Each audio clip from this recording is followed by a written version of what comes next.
स्नेहदा स्पन्दन स्नेहदा स्पन्दन।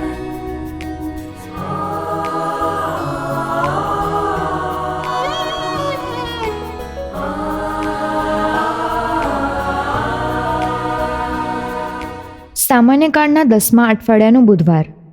આકાશ અને પૃથ્વી લોપ પામશે, પણ પ્રભુનો ઇઝરાયેલી પ્રજા સાથેનો સંબંધ લોપ નહીં પામે. પ્રભુ અનંત છે, માટે પ્રભુનો આ સંબંધ પણ અનંત છે. એટલે ઈસુ નિયમપાલન કરીને પ્રભુ સાથેના સંબંધને જીવંત રાખનારને ઈશ્વરની નજરમાં મહાન ગણે છે. સાંભળીએ સંત માથીકૃત શુભ સંદેશ, અધ્યાય 5, કડી 17-19.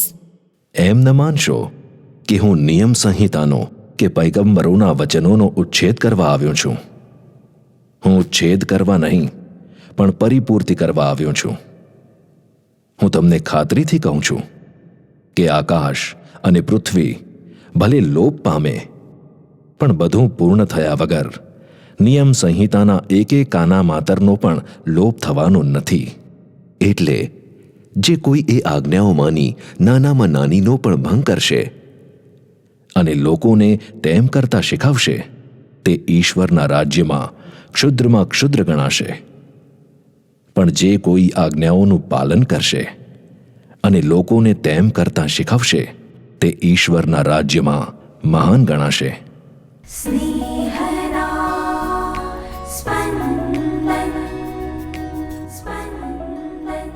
ઈસુ પોતે આજ્ઞાપાલન કરનાર છે. યહૂદી ધર્મમાં આજ્ઞાઓની યાદી બાઇબલમાં મળે છે. જેને આપણે બાઇબલ કહીએ છીએ તેને યહૂદીઓ બાઇબલમાં આવેલા વિભાગોને નામે ઓળખતા. એ વિભાગો છે ધર્મસંહિતા અને પૈગંબરો. ઈસુ કહે છે કે તેઓ આ આજ્ઞાઓનું ઉલ્લંઘન કરવા નહીં, પણ પાલન કરવા આવ્યા છે. ઈસુ આજ્ઞા પાલન કરે છે, કારણ આજ્ઞાઓ શાશ્વત છે અથવા કાયમી છે. ઈસુના જમાનામાં અને આજે પણ લોકોનું માનવું છે કે આગ અને ધરા ચિરસ્થાયી છે. આ બેનો નાશ કદી નહીં થાય. ઈસુ કહે છે, બેના કરતાં પણ વધુ ચિરસ્થાયી છે બાઇબલમાં લખાયેલી આજ્ઞાઓ. આજ્ઞાઓ આપનાર પ્રભુ, જેવા પ્રભુ તેવી તેમણે આપેલી આજ્ઞાઓ. પ્રભુ શાશ્વત તો આજ્ઞાઓ પણ શાશ્વત. આજ્ઞાપાલનનું વધુ એક કારણ જે આજના શુભ સંદેશમાં કહેવામાં આવ્યું નથી, તે આજ્ઞાઓ પ્રભુની ઈચ્છા વ્યક્ત કરે છે. આપણા જીવનનો હેતુ જ એ છે કે આપણે પ્રભુની ઈચ્છા પૂર્ણ કરીએ. આજ્ઞાપાલનને ઈસુ આટલું બધું મહત્ત્વ આપતા હોવાથી તેઓ જે કોઈ વ્યક્તિ આજ્ઞાપાલન નથી કરતી અને લોકોને આજ્ઞાભંગ કરતા શીખવે છે, એ વ્યક્તિને એકદમ નીચ વ્યક્તિ ગણે છે. મમ્મી પપ્પા તરીકે આપણા સંતાનો આજ્ઞાભંગ કરતા ના શીખે એ માટે આપણે આજ્ઞાભંગ કરવો નહીં. આપણને આજ્ઞાભંગ કરતા જોતા આપણા સંતાનો આજ્ઞાભંગનો જ પાઠ શીખશે. સામે પક્ષે આજ્ઞાપાલન કરનાર અને આજ્ઞાપાલન શીખવનાર ઈસુની દૃષ્ટિએ મહાન છે. આજ્ઞાપાલનનો પાઠ તો આજ્ઞાપાલન કરીને જ શીખવી શકાય. ઈસુ પોતે આજ્ઞાપાલન કરે છે. જો કે ફરોશીઓ ઈસુ પર વારંવાર આક્ષેપ મૂક્યા કરે છે કે ઈસુ આજ્ઞાભંગ કરે છે. આવા આક્ષેપો પછવાડીનું કારણ છે ફરોશીઓની સમજ. ફરોશીઓ લેટર્સ ઓફ ધ લોઝનું પાલન કરે છે. ઈસુ સ્પિરિટ ઓફ ધ લોનું પાલન કરે છે.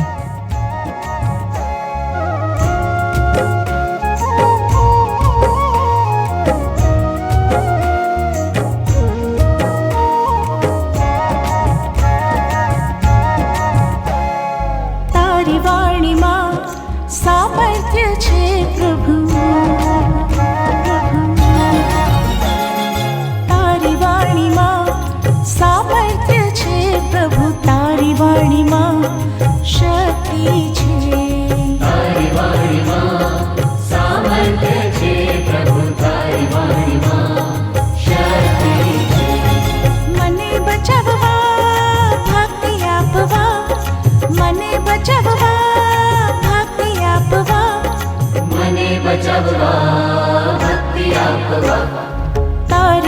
વાણીમાં સામર્થ્ય છે પ્રભુ, તારી વાણીમાં શક્તિ છે.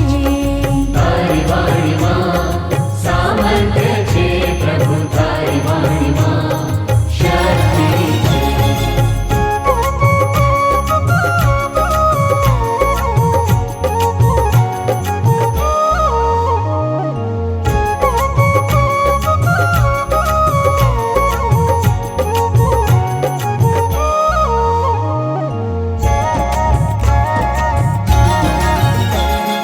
તારી વાણીમાં સામર્થ્ય છે પ્રભુ, તારી વાણીમાં જીવન છે.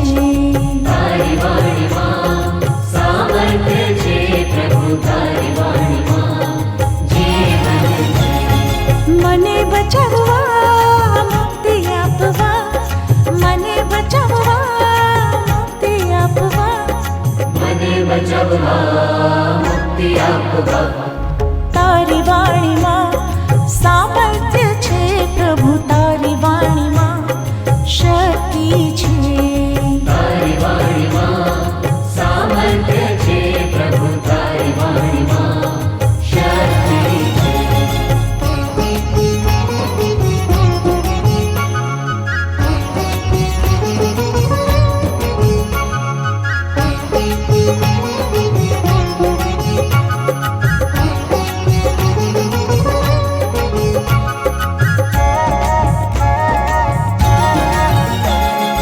તારી વાણીમાં સામર્થ્ય છે પ્રભુ, તારી વાણીમાં માફી છે. તારી વાણીમાં સામર્થ્ય છે પ્રભુ, તારી વાણીમાં માફી છે. મને બચાવવા મુક્તિ આપવા, મને બચાવવા મુક્તિ આપવા, મને બચાવવા મુક્તિ આપવા. તારી વાણીમાં